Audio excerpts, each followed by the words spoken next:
broadcasting from an undisclosed location, from a secret hunting spot known only to him, and the guy who told him about it, and possibly the guy who told him. It's a show all about hunting in New Zealand and around the globe. This is The Hunting Show. Find The Hunting Show on Facebook and Twitter for up-to-date information on upcoming shows and topics.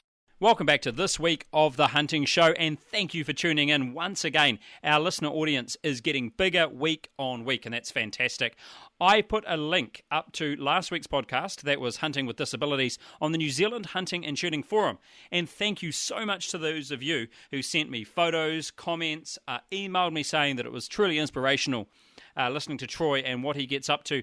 And there was actually a bunch of people in a similar situation that did get in touch with me and said that they would look at putting a group together or a Facebook group to support people with disabilities that want to get out there and do it.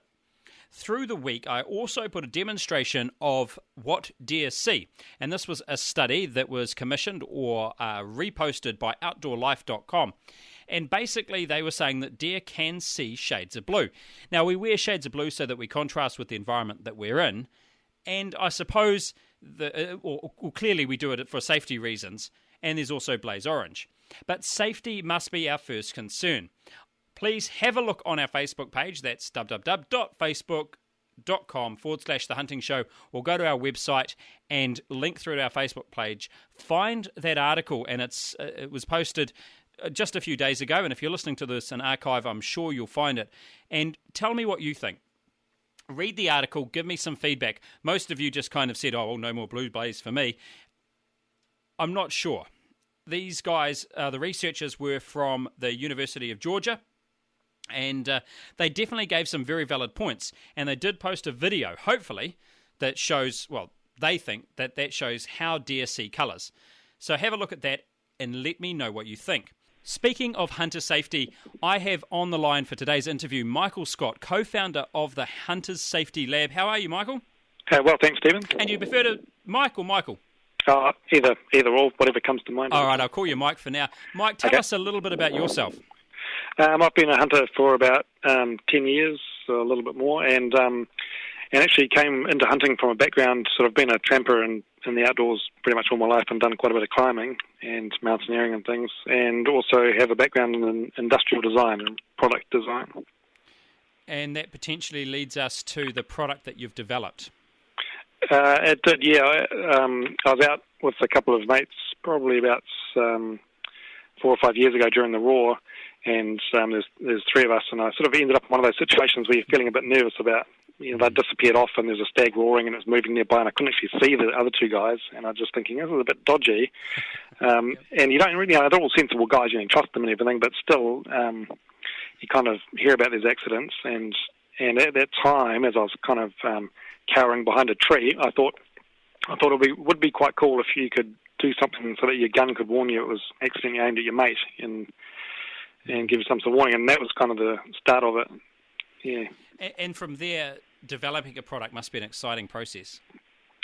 I don't know if exciting is the right word. Maybe frustrating? Yes.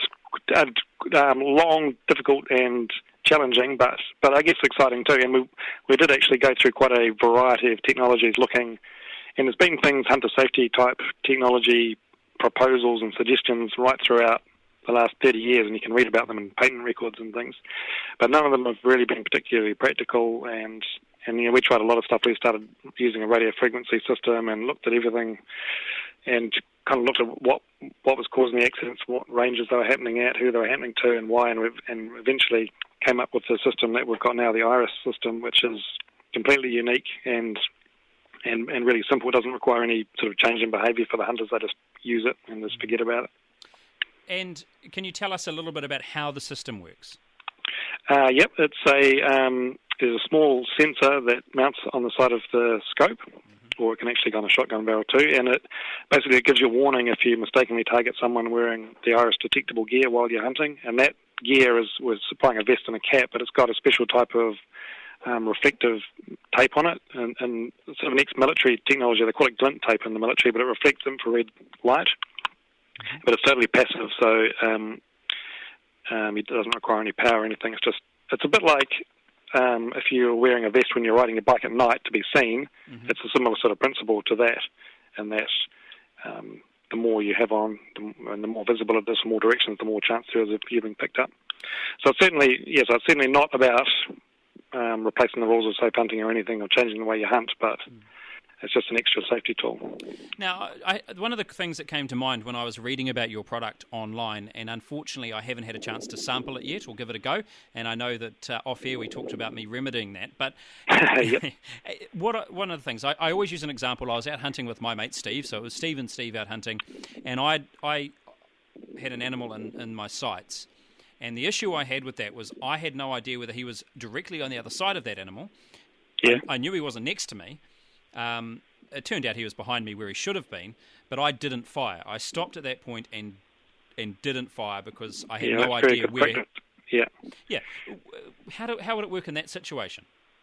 Well, in that situation, you would do exactly the same thing. You wouldn't fire because if you don't know where your mate is, that's one of the rules that's been, well, one of the suggestions that's coming down quite clearly from coroners' reports and everyone saying if you separate, don't fire. So yeah, still follow those rules completely. Well, if you're using the iris technology, there's nothing that says you throw away the rules of good hunting and become a shooter at anything. And but the problem being that sometimes hunters are just simply convinced they're shooting at a deer, and it does turn out to be their mate, and they're sort of so stunned when they get there they just couldn't believe that he's there. He knows that he's behind them or whatever. So things don't always go to plan, I think, is what I'm saying, and no one plans to make a mistake, but they still happen, and happen fairly regularly to what seems to be experienced, safety-conscious guys. Now, I'm certainly going to be letting listeners know how this device works for me, but can you tell us practically, how do you attach it? What is it? Is it heavy? Yep.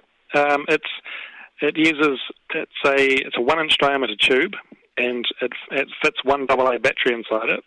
So and it's about 100 millimeters long and weighs 70 grams, so it's pretty light. And no one's ever really complained about it getting in the way of being heavy, and it certainly doesn't affect the handling or balance of your gun because it is pretty light. And it's tubular, black anodized aluminium thing, and it comes with a 1-inch scope mount, so it clamps onto the side of your scope, and sort of just tucks away. And it's got a power button on the back, and you simply turn on the power at the start of the day, and just pretty much after that, just forget about it. Just hunt as you normally would, following all the rules. And if it does see some of the infrared reflective patches in its field of view, out to around, sort of optimized for optimal detection between about 10 and 100 metres, because that's where all the hunting accidents are happening. There's sort of been no recorded ones in New Zealand over about 90 metres, I think. And what it's doing, it's using an infrared laser, and it sends 3 times a second. It sends a very short little burst of laser down, and it's a bit like the laser rangefinders, how they use an infrared laser. So it just sends little pulses down. If any of those gets pinged back from the vest, it gives an audio-visual alert to the hunter, warning them not to shoot. Yep. So, and to be detectable, the hunter, we've got a vest with the reflective patches built into it, and they just wear that on the outside of their existing hunting gear. So, like many hunters wear a vest, or like a blaze orange vest, they can wear one of ours, and they come in blaze orange or camo. Now, it certainly relies on that vest. I completely understand the principle. But why there's not a major clothing manufacturer that's come on board, or you're not talking to a major hunting clothing manufacturer to have this stuff built into clothing we're already wearing?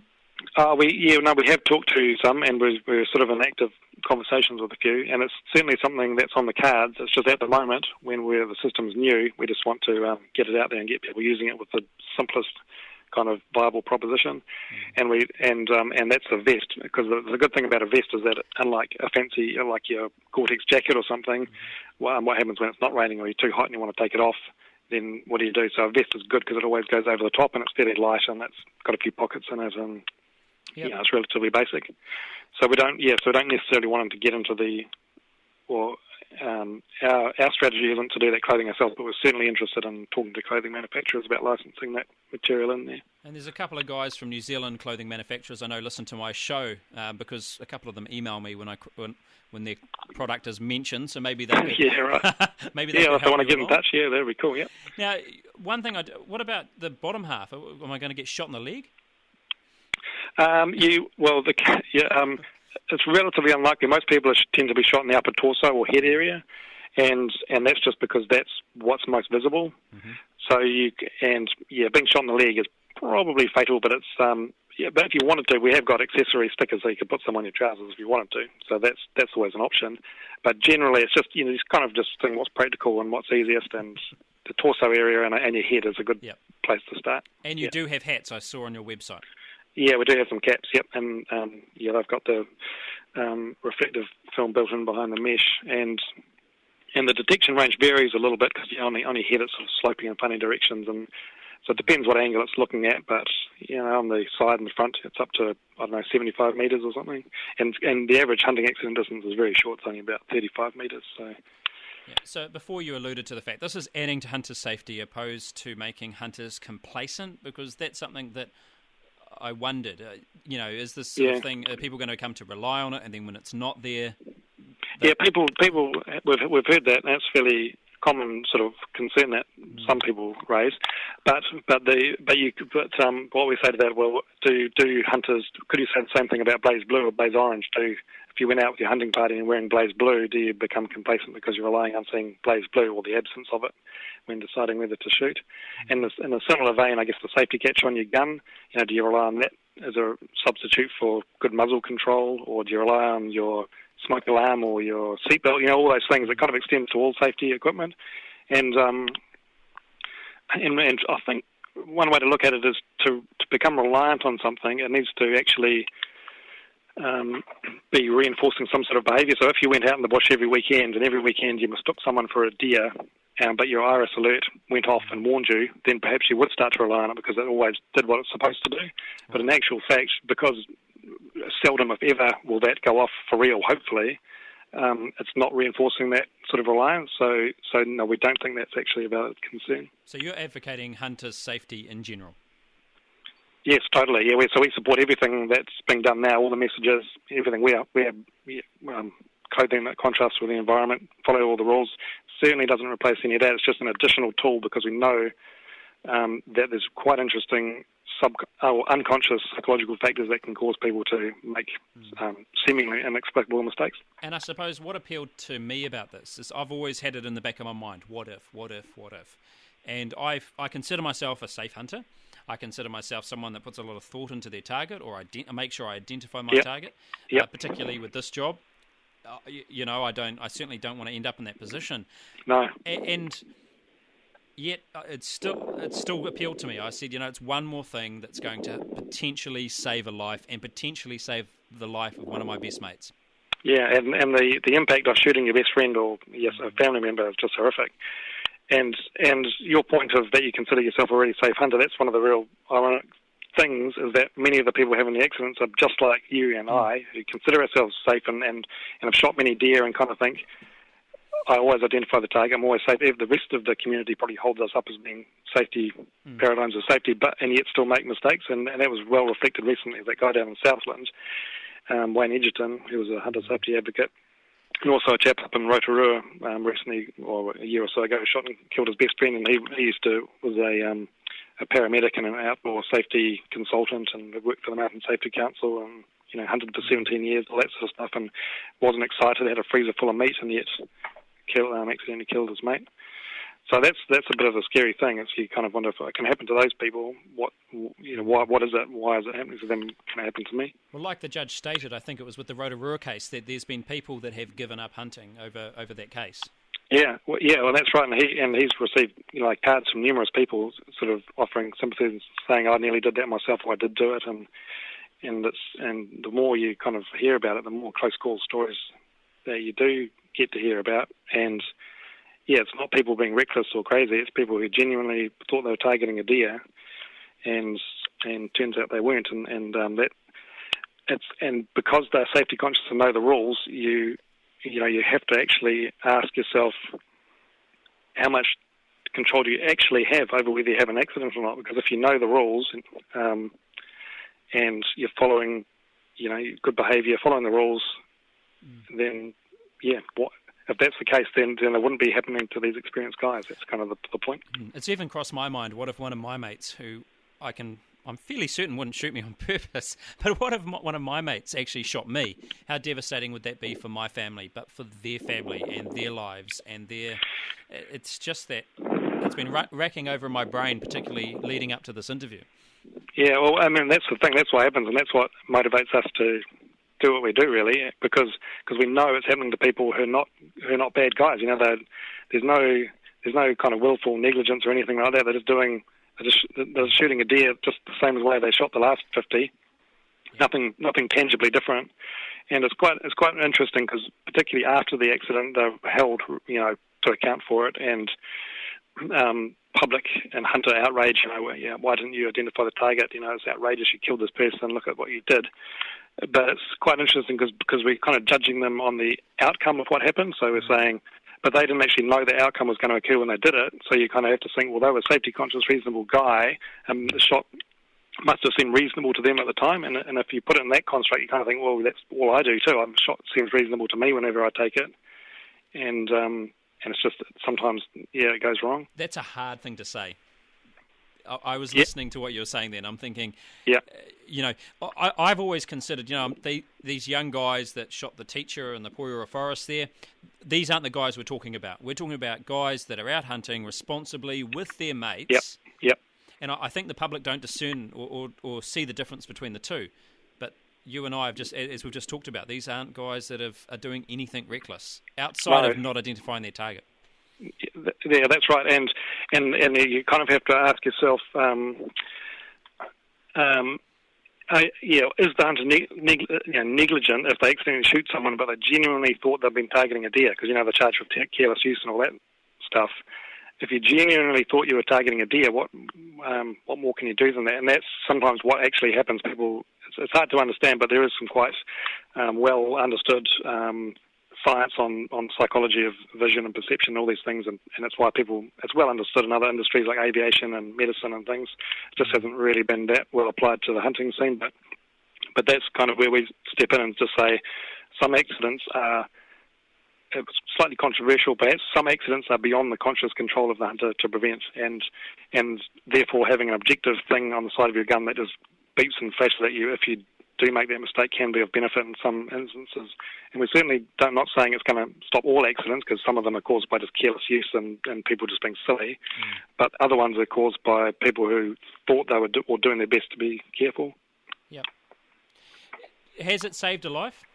Have you had any real-world examples? No, we haven't yet, but it's only just coming out now, so we've only probably shipped out the first ones in the last few weeks.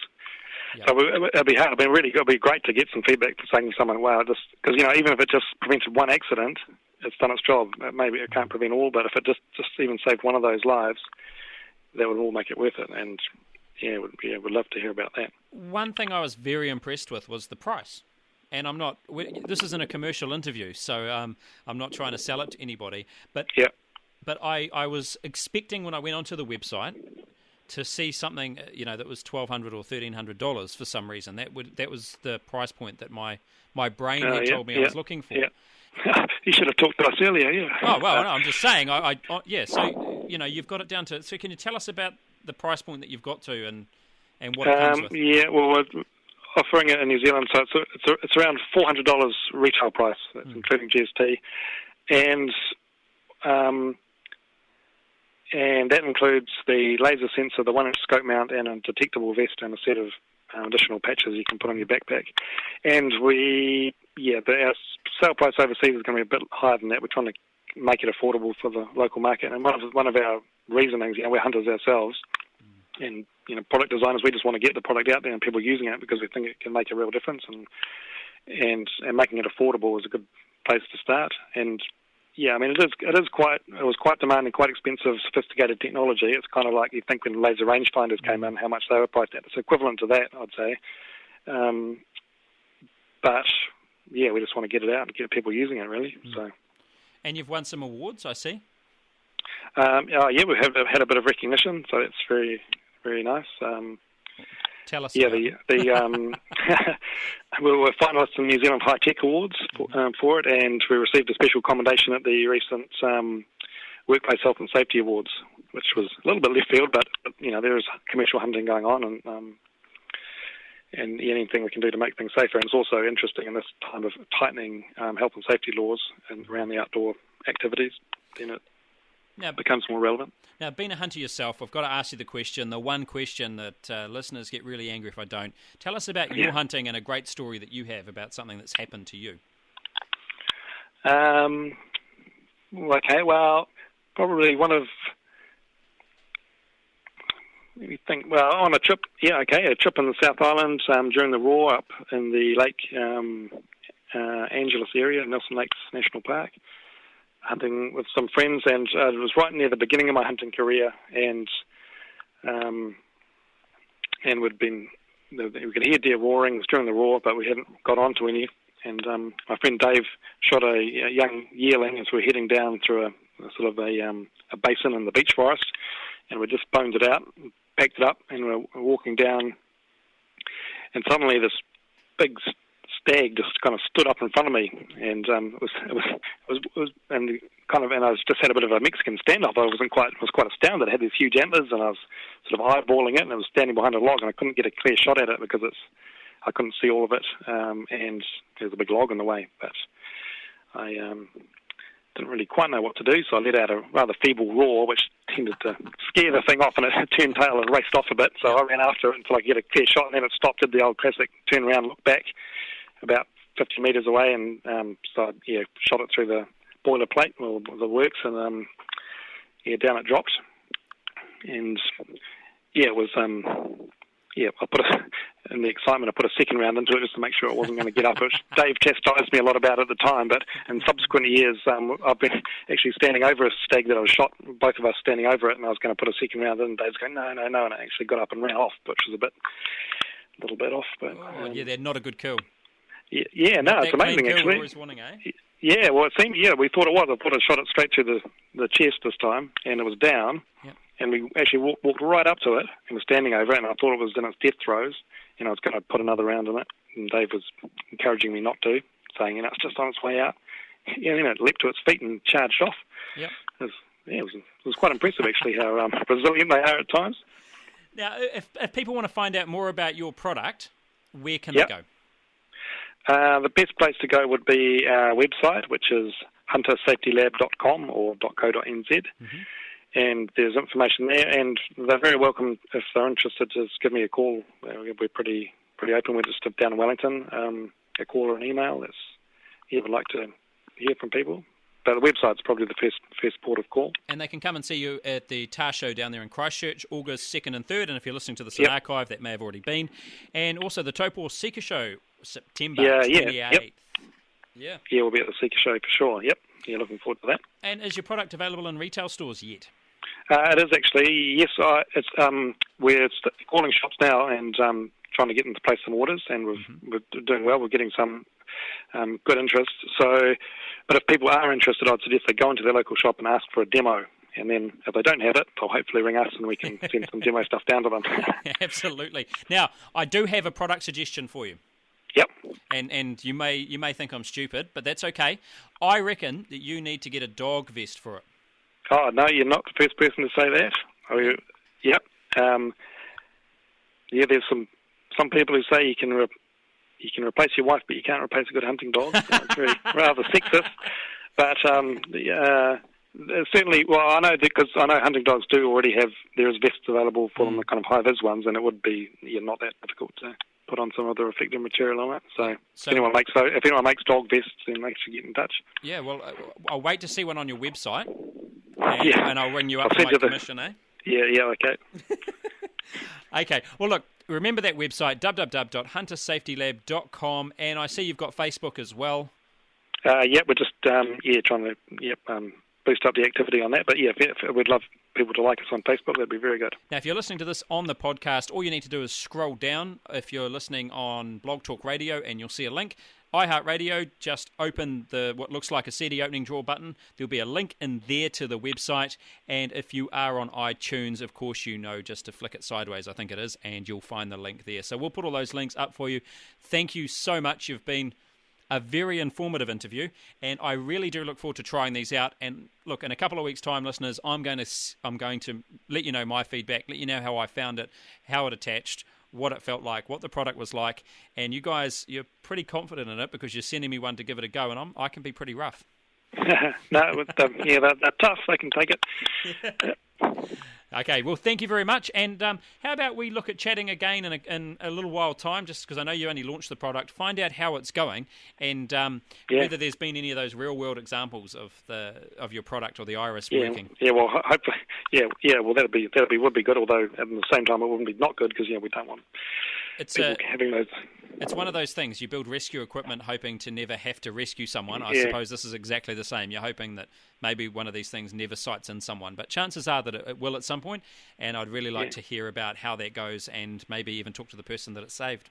Yeah, that would be great. Yeah, if anyone has that experience, they should call in. Yeah. So I'll be doing a review on that product in the coming weeks, and I'd like you to let me know if you've tried it. How did you find it? Did you find it easy to put on the gun? Did you feel like it was a little bit heavy? I mean, I haven't seen or touched the product yet. I will do very soon, and I'm going to let you know my thoughts and give it my endorsement, or not, potentially. And certainly I'm sure my wife is going to feel far better for it, knowing that I've got another safety device to take out there, because she's the first one to comment if I even leave my EPIRB at home. Now, I've had a look at a couple of articles about this thing too, and it's been mentioned all over the world, the likes of OutdoorHub.com. It was on 2020 a little while ago. Sorry, it was on 60 Minutes and a little while ago. But I would like to say it is so great to see New Zealand innovation doing well all over the world, and particularly when it's to do with our sport. See you later. Good hunting.